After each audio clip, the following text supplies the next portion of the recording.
I want to tell you about the night I learned that confession is a word that hides more than it reveals. It was the night the bishop sent me to the old meeting house alone, as punishment, for something I had done that everyone in our district agreed deserved correction.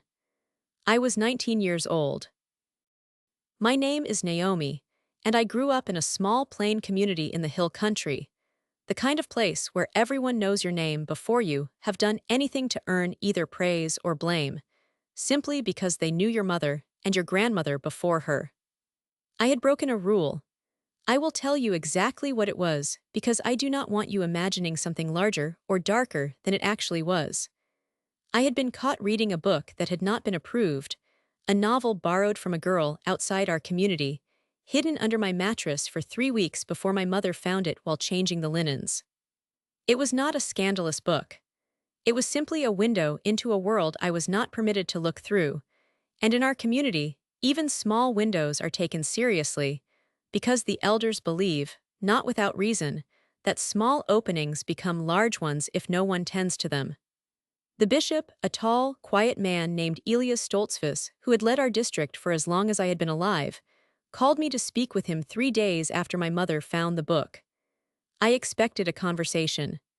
A stern one, certainly, but a conversation, the kind where an elder reminds a young person of the path and sends her home chastened but unharmed. What I received instead was a sentence.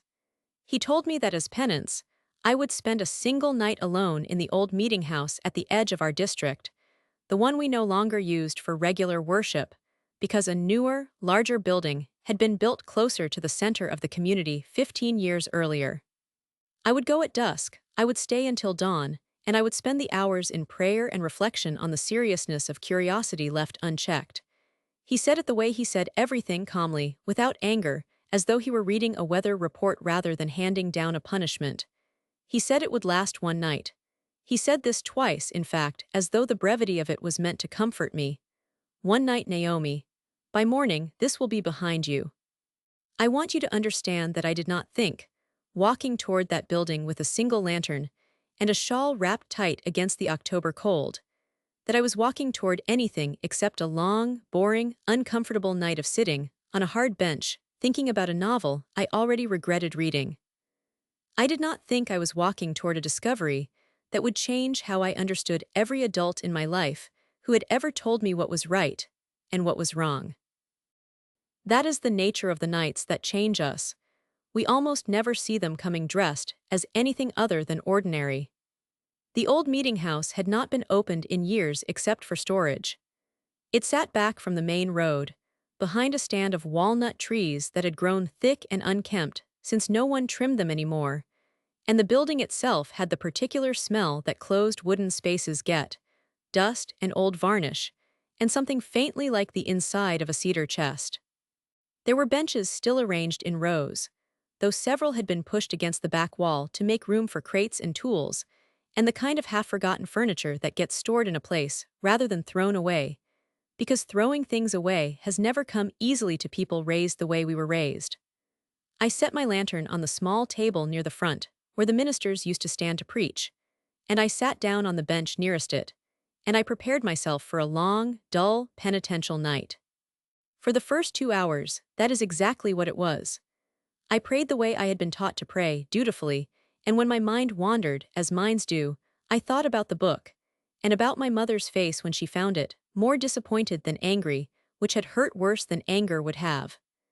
I thought about how strange it was that something as small as a story about people who did not exist could be treated with the same seriousness as an actual transgression. But I did not yet question the punishment itself. I had been raised to trust that the elders, however strict, were acting out of love and the long, careful wisdom of people who had seen more of the world's dangers than I had. I trusted Bishop Stoltzfus completely. Everyone did. He was, by every account, the most respected man in 3 districts, a man other bishops consulted when difficult questions of discipline arose in their own communities, a man whose calm judgment was treated as something close to infallible. It was during the 3rd hour, when the cold had started to settle properly into the old building, and I got up to look for something to put over my shoulders besides my thin shawl, that I found the crates pushed against the back wall, and it was while moving one crate to get to a folded quilt I could see beneath it that I found, tucked behind the crate in a gap between two floorboards that had clearly been pried up and replaced more than once, a small metal box. It was not hidden well. I want to be honest about that, because I think if it had been better hidden, I never would have found it, and this story would not exist. And I have thought many times since about how strange it is that something so significant could have been resting in a place a curious girl moving furniture on a cold night could simply stumble across. Inside the box were letters. Not many, perhaps a dozen, tied with a piece of string that had gone brittle with age, and beneath the letters, a small leather ledger, the kind used for recording church business, minutes of meetings, records of discipline handed down over the years. I want to tell you that I hesitated before opening them, and I did for a moment, because I had been raised to respect what was not mine to look at.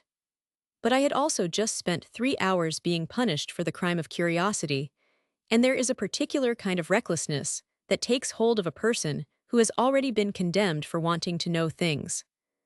I told myself I would simply look long enough to understand what they were, and then I would put them back exactly as I found them, and no one would ever know. The letters were old, older than me, written in a hand I did not recognize, addressed to no one and signed only with initials. They were not love letters, though at first in the dim lantern light I mistook them for that. They were confessions. Long, anguished, private confessions written by a young minister, decades earlier, to himself or to God or to no one at all, about a mistake he had made as a much younger man, a mistake involving money entrusted to him by the community for the care of a widow and her children, money that had gone missing during a hard winter and was never recovered. Money that the young minister admitted, in his own trembling handwriting, he had used to settle a private debt of his own and had never found the courage to confess. He wrote about the widow's family struggling through that winter without help they should have received. He wrote about the guilt that followed him for years afterward, a guilt he said he carried like a second skeleton beneath his own. And at the bottom of the last letter, in handwriting that had clearly grown older and steadier with the passing years, was a single line that made my whole body go still in that cold building. It read, "I have decided I will pay this debt to God through how I lead, since I am too great a coward to pay it through confession to man." I opened the ledger next, my hands no longer entirely steady, and I understood within a few pages exactly whose handwriting this was, because the ledger recorded decades of church discipline in the same hand as the letters. Decisions and dates and names I recognized, including, near the most recent pages, my own name and the words assigned to Old Meeting House, one night, regarding matter of unapproved literature. The young minister who had written those confessions 40 years earlier had become Bishop Elias Stoltzfus, the most respected man in 3 districts, the man who had just sentenced me to spend a night in this very building, reflecting on the seriousness of small transgressions left unchecked, and who had, by his own hand, never once in 40 years told another living soul about the transgression he himself had carried since he was younger than I was now. I sat on the floor of that cold meeting house for a long time after that, the letters in my lap, and I felt something complicated that I did not have words for yet. Something that was not quite anger, and not quite pity, and not quite the particular vertigo of watching an entire structure of authority you had trusted completely reveal a crack running straight down its center. I thought about every sermon Bishop Stoltzfus had ever given about honesty, about the corrosive danger of small sins allowed to grow in secret, about how he always said that the smallest unconfessed thing eventually becomes the heaviest thing a person carries. I had heard him say this perhaps 100 times over the years of my life, and I had always taken it as wisdom earned through observation of other people's failures. I had never once imagined it was wisdom earned through 40 years of his own silence. I want to tell you what I did not do, because I think it matters as much as what I eventually did do. I did not run home that night to tell my mother or the other ministers. I did not feel, even in that first disoriented hour, a desire to expose him, to use what I had found as a weapon against the man who had punished me. What I felt instead, underneath the shock, was something closer to recognition. I understood suddenly and completely why a man who had built his entire ministry around the dangers of hidden things might sentence a 19-year-old girl to a long, isolated night for the crime of reading a hidden book. He was not punishing me for the novel. He was punishing, through me, the version of himself that had once hidden something far heavier than a story about people who did not exist, and had never forgiven that version, not in 40 years, not once. I put the letters and the ledger back exactly as I had found them, tucked behind the crate, the floorboard pressed back into place, and I sat back down on the bench near the front of the meeting house, and I waited for dawn the way I had originally been sentenced to. But I was not the same person waiting for that dawn as the one who had walked in at dusk. I had walked in believing that the adults who governed our community operated from a settled, finished wisdom, the kind that comes from having already worked through their own failures long before they were entrusted with judging mine. I walked out understanding that wisdom, even real wisdom, even the kind that genuinely helps people, is very often built directly on top of an old, unhealed wound that the wise person has simply learned to stand on without ever looking down. I did not confront Bishop Stoltzfus the next morning. I want to be honest that I considered it, in the days that followed, turning the words over in my mind, rehearsing what I might say to him. But the more I thought about it, the more I understood that what I had found was never meant to become a weapon, and that using it as one would only repeat the very cycle his own silence had created, taking a private wound and turning it into something sharp aimed at another person. Instead, nearly 2 months later, on an ordinary afternoon when I happened to be helping at the meeting house where the community now actually worshipped, cleaning the kitchen after a quarterly meeting, I found myself alone with him for a few minutes while we waited for others to finish loading benches onto a wagon outside.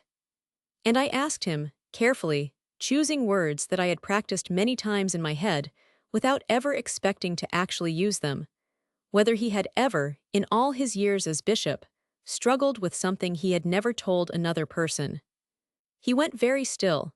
It was a stillness I recognized now, having seen the original version of it written in trembling letters 40 years younger than the calm, composed man standing in front of me. He asked me why I was asking. I told him only that I had been thinking, since my night in the old meeting house, about how heavy a thing must become if it is carried alone for long enough, and that I wondered if even the wisest men we knew sometimes carried things like that.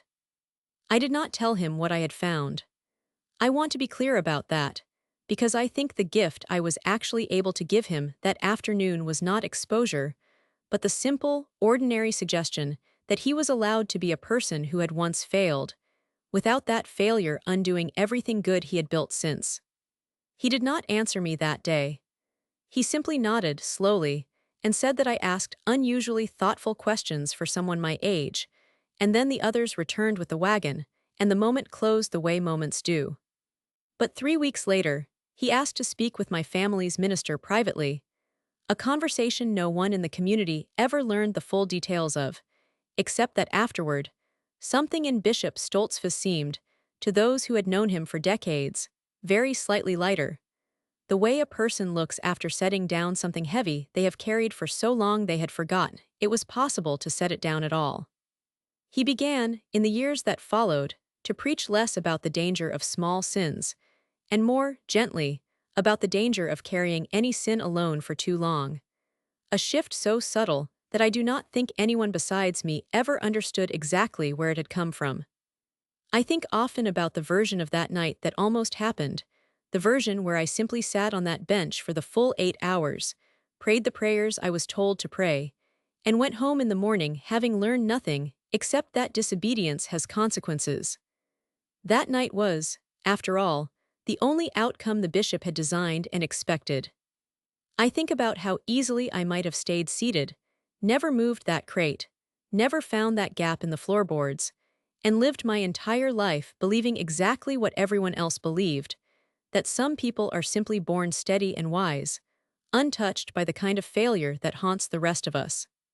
I think about how many districts, ours and others, are led by men and women who carry an old unconfessed weight in total silence, never once telling the people who depend on their judgment that their wisdom was paid for, every bit of it, by a mistake they were too afraid to name out loud.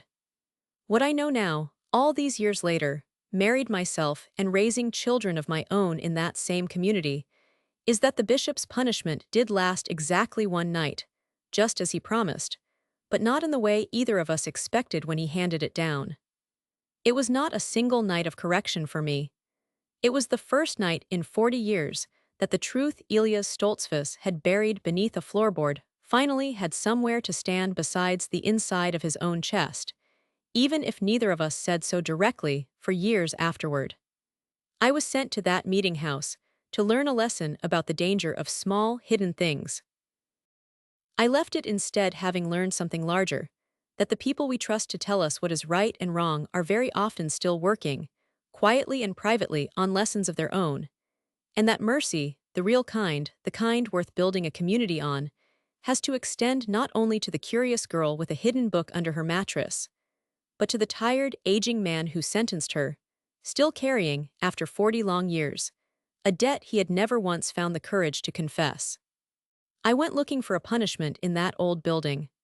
I found instead the oldest, most carefully hidden secret in our entire district, and in finding it, I learned something the bishop himself had spent 4 decades trying to teach everyone except, until that night, himself, that nothing buried beneath the floor of a person's life stays buried forever, and that the night it finally surfaces is rarely the night anyone expects. The cold October night when I was 19 years old and walked toward that old meeting house with nothing but a lantern and a shawl and the weight of a punishment I thought I deserved, I believed I was walking toward a long night of reflection on my own small disobedience. I did not know I was walking toward the moment that would teach me that the people we place on pedestals are standing there on legs that have walked through the same mud as everyone else's. I think now about my mother, finding that book under my mattress, and how her disappointment was not about the book itself, but about the hiding. She had lived her whole life in a community where hidden things were treated as dangerous things, and she had tried to raise me to live openly and honestly within the rules we were given. She could not have known, and I could not have told her, that the very man who taught our entire district that lesson was himself living proof that hidden things do not always corrupt the people who carry them, but they always make the carrying harder than it needs to be. Bishop Stoltzfus died 6 years after that night, at the age of 74, still the most respected man in 3 districts, still the bishop other bishops called when difficult questions arose. The community mourned him deeply, and I mourned him too, because I had come to understand that a man can be both genuinely good and genuinely burdened, that wisdom and failure can occupy the same heart without canceling each other out. I did not tell anyone at his funeral what I had found in the old meeting house that night. Some secrets, I had learned from him, are not for telling. Some secrets are simply for understanding, and for letting that understanding change how you treat every person you meet who carries something they have never told another soul. What I carry now, years later, is not the weight of what I found, but the lightness of what that night taught me, that every person I meet is carrying something, and that the measure of a community is not how strictly it enforces its rules, but how much mercy it makes available for the people who break them, including the people who enforce them. I think sometimes about what would have happened if I had been a different kind of person, the kind who would have taken those letters to the other ministers, who would have used them to demand an accounting, who would have seen in that discovery only a weapon and not a wound. I am grateful, more grateful than I can express, that I was not that person, and that the long hours of that cold night gave me the time I needed to move past the shock and find the mercy that was waiting underneath it. The old meeting house is still there, at the edge of our district, behind the stand of walnut trees that have grown even thicker in the years since.